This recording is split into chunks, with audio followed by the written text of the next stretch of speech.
আসলেই যদি টেররিস্ট হতো, আসলেই যদি সন্ত্রাসী হতো, আসলেই যদি সাম্প্রদায়িক হতো, আর যেদিন আমাদের ভাই শহীদ সাইফুল ইসলাম আলীকে শহীদ করা হয়েছিল, তাকে কবরে রাখার আগেই ওই পুলিশের চক্র গোষ্ঠীরা এই দেশের বাইরে চলে যেতে বাধ্য হতো। কিন্তু শান্তিপ্রিয় জাতি বলেই, শান্তশিষ্ট ভদ্র জাতি বলেই তার বিরোধ থেকে ছিল। এজন্য বিরোধ থাকে নাই যে মুসলমানের রক্তের কোন দাম নাই, অবশ্যই আছে। প্রতি ফোঁটা রক্তের বদলা নেওয়া হবেই হবে। মুসলমান এজন্য বসে নাই, মুসলমানের শক্তি নাই, মুসলমান ভয় পেয়েছে। আল্লাহ ছাড়া দুনিয়ার মানুষকে ভয় পাওয়ার কি আছে? যেখানে গিয়ে মানুষের চিন্তা দোষ শেষ, সেখানে আমার আল্লাহর কুদরতের শুধুমাত্র। যেখানে গিয়ে বান্দা চিন্তা করতে পারবে না, এমন কত কিছুই আল্লাহ ঘটিয়ে ছাড়েন।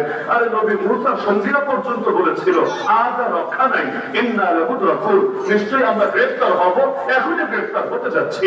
নবী মুসা বলেছিলেন কাল্লা, আরে কিছুতেই না, হতেই পারে না, ইন্না মাই রাব্বি সায়াহদিন, আমার সাথে আমার রব আছে, তিনি আমার জন্য পথ বের করবে, আমাকে পথ দেখাবে। তাহলে যেখানে গিয়ে সবার চিন্তা করছে, এমনকি ফেরাউন মহাখুশি। ওই ফেরাউনের কি দরকার ছিল রাস্তায় ওঠার? ও তো ভালো করে জানে, আর কেউ জানুক বা না জানুক, এই রাস্তা অনির্মিত কোন রাস্তা না। এই রাস্তা নবীকে দেওয়া বিশেষ মর্যাদা হিসাবে দেওয়া রাস্তা। এটা যমুনা সেতুও না, পদ্মা সেতুও না, এটার পেছনে তার ন্যূনতম কোন অবদান নাই।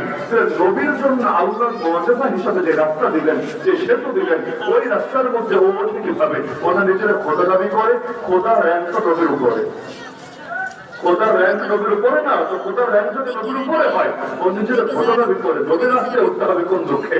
নবীর জন্য আল্লাহ আলাদা পথ বানিয়েছে, 24টা পথ বানায়, তারপর সেটা দিয়ে গিয়ে ওপারে গিয়ে ধরুক না, ওই পথেই তারে উঠতে হলো। উঠবে না কেন? মরণ তো তারা টেনে নিয়ে গিয়েছিল। আবার যখন ডুবছে, পথের মাঝে যাওয়ার পর পথ নাই হয়ে গেল, বেচারা ডুবে গেল, মরতে মরতে আল্লাহরে ডেকে গেল। তাও কিভাবে?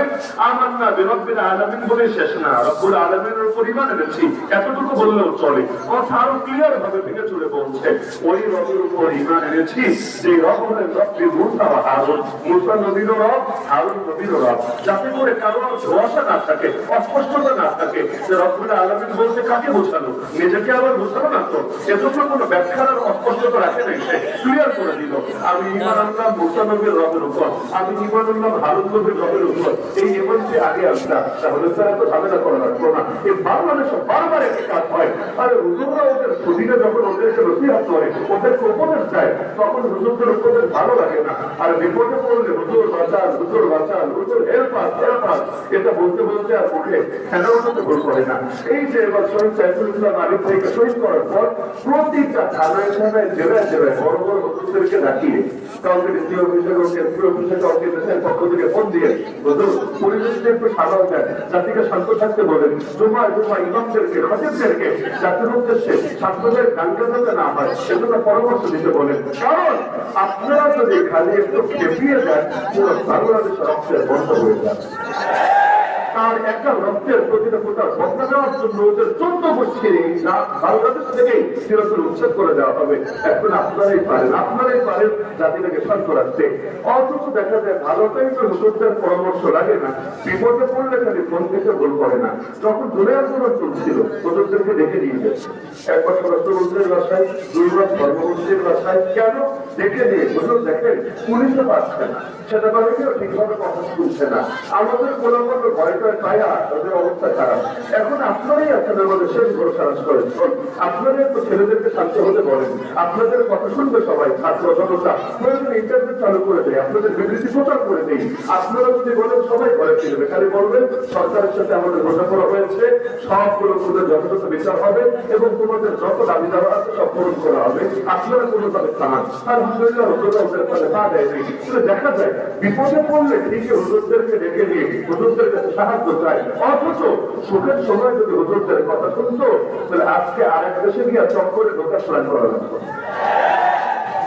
দেখা যায় পদে পদে একই ভুল করতে থাকে। তো বলছিলাম যে এই শতাব্দী ইসলামের বিজয় শতাব্দী, কারণ ওরা যতই ষড়যন্ত্র করুক, যতই চক্রান্ত করুক, আল্লাহ দিনকে কিভাবে থামাবে? হাদিসের মধ্যে আছে লা ইয়াজালু আহলুল গারবি যাহিরিন, আর পশ্চিমের অধিবাসীরা চিরবিজয়ী থাকবে। এখন পশ্চিমের অধিবাসী কারা? ইউরোপিয়ানরা, আমেরিকানরা, কারা? মহাদেশের ব্যাখ্যা করেছেন এই হাদিসে।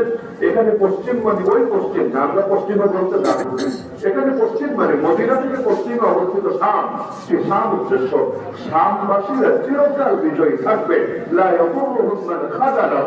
যারাই তাদের অসহযোগিতা করবে তারা তাদের কোনো ক্ষতি করতে পারবে না, তারা এমন ভাবে বিজয়ী থাকবে যতদিন না কিয়ামত প্রতিষ্ঠিত হবে ততদিন পর্যন্ত এদেরকে পরাজিত করা সম্ভব হবে না। শাম মানে কি? আমাদের অধিকাংশ বাঙালিরা বা সাধারণ অনুবাদ করে সিরিয়া, এটা ভুল। শাম মানে শুধু সিরিয়া। যেমন আল্লাহ নবীর জামানে হিন্দুস্তান দিয়ে যে হাদিসগুলো আছে, যেমন বুখারী এবং মুসলিমের সবচেয়ে বিশুদ্ধ ব্যাখ্যা গ্রন্থ হিসাবে 6 কিতাবের মধ্যে 66টার মধ্যে যেটাকে গণ্য করা হয় সেটা হলো সুনানে নাসাই। এই সুনানে নাসাইয়ের মধ্যে হাদিস আছে, আল্লাহ রাসূল বলেছেন হিন্দুস্তানের জমিনে একটা যুদ্ধ হবেই হবে। وعدنا رسول الله غزوة الهند আবু হুরায়রা রাদিয়াল্লাহু আনহু বলেন আল্লাহর রাসূল আমাদেরকে ওয়াদা দিয়েছেন হিন্দুস্তানের যুদ্ধের ব্যাপারে, ফাইন আদরাকুহা, আমি যদি সেই যুদ্ধ পেয়ে যাই উনফিল ফিহা নাফসি ওয়া মালি, আল্লাহ আবু হুরায়রা হাদিসের দর ছেড়ে, আমার গহররে ছেড়ে, আমার সব কাজ ছেড়ে আমার জান আর মাল কুরবান করব সেই হিন্দুস্তানের জিহাদে। যদি সেখানে শহীদ হয়ে যাই তাহলে আল্লাহ আমাকে কুনতু মিন আফসালিশ শুহাদা, সর্বশ্রেষ্ঠ শহীদদের অন্তর্ভুক্ত হব, আল্লাহ আমাকে বানিয়ে দিবেন। আর যদি জাতিকে ফিরে আসি ওই মজা আসুক না আবু হুরায়রার মুহাররাম, তাহলে আল্লাহ তাআলা আমি আবু হুরায়রার নাম জাহান্নামের তালিকা থেকে কেটে দিবেন। তো হিন্দুস্তানের জমিনে জিহাদ হবে আল্লাহ রাব্বুল ভবিষ্যৎবাণী করছেন। শুধু ভবিষ্যৎবাণী না, একই অধ্যায়ের মধ্যে সাওবান রাদিয়াল্লাহু আনহু থেকে হাদিস আছে, তিনি বলেন ইফাদাতানি মিন উম্মতি আহরাজাহু আল্লাহু মিনান নার, আল্লাহ রাসূল বলেন আমার উম্মতের দুইটা দলকে আল্লাহ জাহান্নাম থেকে মুক্তি দিয়ে দিয়েছেন। কিয়ামতের দিন দিবেন তাও না, দিয়ে দিয়েছে। কোন দুই দল? একদল হলো তারা যারা হিন্দুস্তানে জিহাদ করবে, আর দ্বিতীয় দল সেই দল যে ঈসা ইবনে মারইয়াম আলাইহিস সালামের সঙ্গী হবে। তো হিন্দুস্তানের জিহাদকারী কারা এই সুসংবাদটা পাবে? বহু রকম ব্যাখ্যা পাবেন। যেমন ইমাম ইবনে কাসির রাহিমাহুল্লাহর ব্যাখ্যা হলো এটা হয়ে গিয়েছে মুহাম্মদ বিন কাসিম এই সৌভাগ্য পেয়ে গিয়েছেন। কারো কারো মতে সুলতান মাহমুদ গজনবী, তার সময় চূড়ান্ত বিজয় এসেছে 17 বার আক্রমণ করার বরকতে, তিনি এই ফজিলত নিয়ে চলে গেছেন, এই ফজিলত আর কেউ পাবে না। আবার কারো কারো মতে এটা এখনো হয়নি, কিয়ামতের আগে হবে। তবে আমার কাছে সবচেয়ে ভালো লাগে মুফতি আজম পাকিস্তান আল্লাহ মুফতি মোহাম্মদ শফিউর রহমানুল্লাহ মাসউদের মতটা, তার মতগুলো সবচেয়ে ব্যালেন্স। আগের মত পরের মতে দুটো মত চলে আসে এক মতের ভেতরে, এমন শক্তিশালী মত তিনি মূলনীতি দিয়েছেন, যে মূলনীতি স্বীকৃত মূলনীতি আর মুসলাম ইয়াসিরি আলা ইসলাম, যেটা ব্যাপক সেটা ব্যাপকই থাকবে, এটাকে সীমাবদ্ধ করার কোনো যুক্তি নাই, কোনো দরকার নেই। আল্লাহ রাসূল বলেছেন যারা হিন্দুস্তানে জিহাদ করবে আল্লাহ তাদেরকে জান্নাত দিবেন, জাহান্নাম থেকে মুক্ত করে দিবেন। আল্লাহ রাসূল যেহেতু এটা কোনো জামানের সঙ্গে সীমাবদ্ধ করেন নাই, যে এটা তার কয়েকদিন পরে অথবা কিয়ামতের কয়েকদিন আগে ইত্যাদি ইত্যাদি কোনো ভাগাভাগি যেহেতু করেন নাই, তিনি বলেছেন হিন্দুস্তানের জমিনে যারাই ইসলামের পক্ষে লড়াই করবে, মুসলিমদের বিপক্ষে, জাহেলিয়াতের সরকারীদের বিপক্ষে, কুফারদের বিপক্ষে, এই জালিমদের বিপক্ষে, তারা সকলেই অন্তর্ভুক্ত হবে হাদিসের ব্যাপকতার ভেতর। কেন?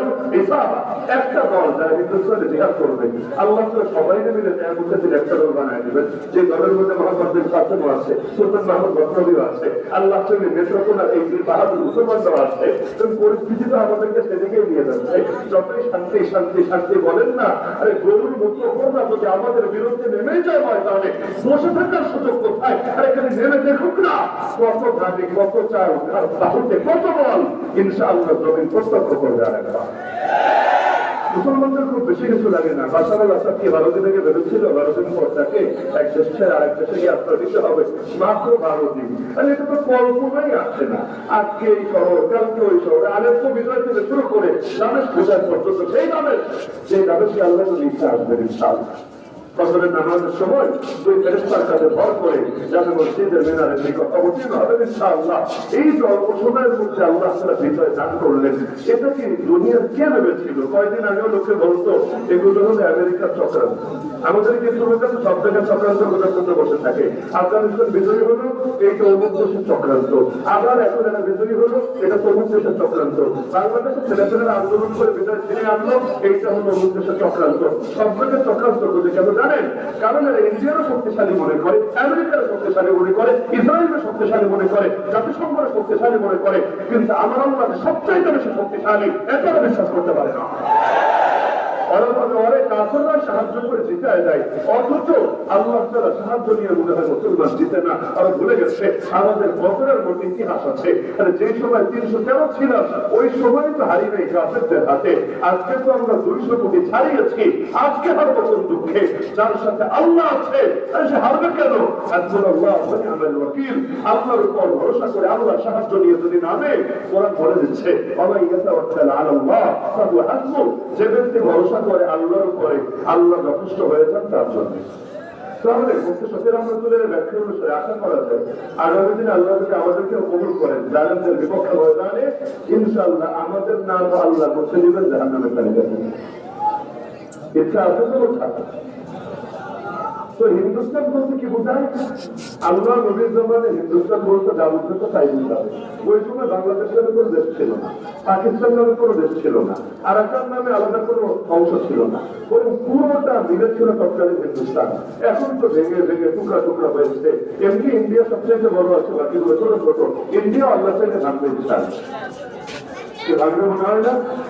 দুনিয়ার সিস্টেমটাই এমন, আপনি আরেকজনের জন্য গর্ত করবেন, আল্লাহ চাইলে ওই গর্তে আপনি করবেন। ওরা আমাদের ভয় দেখায়, আমাদের 3 দেশে দেখি 3 দিকে ওরা ঘিরে আসছে, 4 দিনেই মাঝখান থেকে আমরা গর্ত হয়ে যাবো। অথচ ওরা বলে যায় ওদের গলাটাই আমাদের হাতে আছে। চিকেন লেগ মানে কি? মুরগির গলা। তো ধরেন ব্রয়লার মুরগি হোক আর সোনালি হোক আর দেশি হোক, ওই মুরগির গলাটা আমাদের হাতে। পুরো 7 সিস্টার, 8টা দেশ নামে 7 সিস্টার, দেশটা করে 8টা। ওই 8 দেশ এক পাশে, আর বাকি পাশে হলো পুরা ইন্ডিয়া। মাঝখানে হলো মুরগির একটা গলা, 6 কিলোমিটারের মতো রাস্তা। খালে যদি গলাটা চাপ দিয়ে ধরতে পেরেছেন, আমাদের কষ্ট করা লাগছে না। চাপ একটা দিলে তার বন্ধ হয়ে 8টা নাই হয়ে যাবে। ওই গেল 8টা। আবার ত্রিপুরাতে কই আছে মানচিত্র একটু দেখেন তো। আমাদের 3 দিকে যেমন ইন্ডিয়া, ত্রিপুরার 3 দিকে আমরা। বলতে এমন না, ত্রিপুরা বাংলাদেশে থাকলে আমাদের সিলেট থেকে চিটাগাং যেতে বেশি সময় লাগতো না, একদম সোজাসুজি চলে যেতাম। এখন সিলেট থেকে আসতে হয় আখাউড়া হয়ে, একদম ওদিক দিয়ে ট্রেনে গেল ঘুরে ঘুরে চিটাগাং, আর বাসে গেলে ঢাকা হয়ে অথবা কুমিল্লা হয়ে ঘুরে ঘুরে ঘুরে কোনো যাবে না। অথবা ত্রিপুরা থাকলে আমরা সোজা চলতে শুরু করতাম, আমরা গিয়ে পড়তাম। তো ত্রিপুরার সাথে ইন্ডিয়ার সামগ্রিক বর্ডার, আর অধিকাংশ 3 সাইড ধরে বাংলাদেশ। এক পাশে আমরা সিলেটবাসী, এক পাশে আছে চিটাগাংবাসী, মাঝখানে আছে বাংলাদেশের আরো কিছু এলাকা। তো 3 দিকে আছে আমরা। খালি যদি সিলেট থেকে একটা সোজা টান দেওয়া যায়, এইটাও নয় হয়ে যাবে ইনশাআল্লাহ। এর মধ্যে মজার বিষয় হলো আগরতলার দূরত্ব আমি দেখেছি ব্রাহ্মণবাড়িয়া থেকে মাত্র 2 কিলো। কয় কিলো? ব্রাহ্মণবাড়িয়া থেকে আখাউড়া যে বর্ডার দিয়ে তো অতিক্রম করেন, মাত্র 2 কিলো লাগবে আপনি আগরতলায় গিয়ে পৌঁছে যাবেন। ওই আগরতলায় কি লাফালাফি করলো, হাইকমিশন আঘাত চালালো, পতাকারে পর্যন্ত অপমান করলো, এমনকি সেখানে যারা কাজ করে ওদের পর্যন্ত পিটালো। আমার নাম দিল কি দলের হিন্দু সংঘর্ষ সমিতি, নামের মধ্যে সংঘর্ষ। যেগুলো আক্রমণ চালিয়েছে ওদের নাম হিন্দু সংঘর্ষ সমিতি। খালি কল্পনা করেন নামটা যদি হতো মুসলিম সংঘর্ষ সমিতি, আর হামলাটা যদি বাংলাদেশ হাইকমিশনে না হয়ে বাংলাদেশের ইন্ডিয়ান হাইকমিশনে হতো, আর যারা হামলা করতো এদের নাম হতো মুসলিম সংঘর্ষ সমিতি। আপনার কি ধারণা এতক্ষণ দেশটা এমন স্বাভাবিক থাকতো? দেশ তো স্বাভাবিক থাকতো না, পুরো দুনিয়ার গরম করে থাকতো। এতদিনে হয়তো চোখ ঢুকে যুদ্ধ শুরু করে দিত। আল্লাহ হেফাজত করেছেন, ওরা বহুভাবে চালাচ্ছে, চেষ্টা চালাচ্ছে এই দেশের মধ্যে যুদ্ধ লাগাতে, ওদের বাহিনী ঢুকাতে। কিন্তু আলহামদুলিল্লাহ যেখানে প্রয়োজন মুসলমান সেখানে হুদায়বিয়ার মতো নরম হতে জানে, যেখানে প্রয়োজন ধর্মের মতো জ্বলে উঠতে জানে। ইসলাম আমাদেরকে সবই শিখিয়েছে, দিনের প্রয়োজনে নয় দিতেও জানি, দিনের প্রয়োজনে নয় দিতেও জানি। সাময়িক ভাবে চুপ থাকা এটা কোনো কাপুরুষতাও না, এটা দুর্বলতাও না, বরঞ্চ এই ক্ষোভে জন্মেছে। বাস্তবতা এটা 1000 মাহফিল করেও জাতিকে অতটা জাগানো যেত না। আমাদের 1000 পাহাড়, 1 শহীদ সাইফুল ইসলাম আমি নিজের রক্ত দিয়ে যে পরিমাণ জাতিকে জাগিয়ে দিয়েছে। কোন জমিনে যখন একবার রক্ত ধরে ওই জমিন ইসলামের কোন ফোটেই ফোটে। যেহেতু রক্ত ধরেছে একদিন না একদিন বেঁচে আসবে ইনশাআল্লাহ। দেখা যায় মাত্র 2 কিলো দূরে সারাদিন আউটাও করে বর্ডারে এসে এমন ভাবে উৎপাদ করেছে যেন ঢুকে পড়বে বাংলাদেশে। ওদিকে বিএসএফ কে আবার বলে রেখেছে খবরদার কেউ যদি ঢুকতে না পারে, একদম যাতে ঢুকতে না পারে। এদিকে বিএসএফ ফুল গাড়োয়ানগিরি করছে, ওদিকে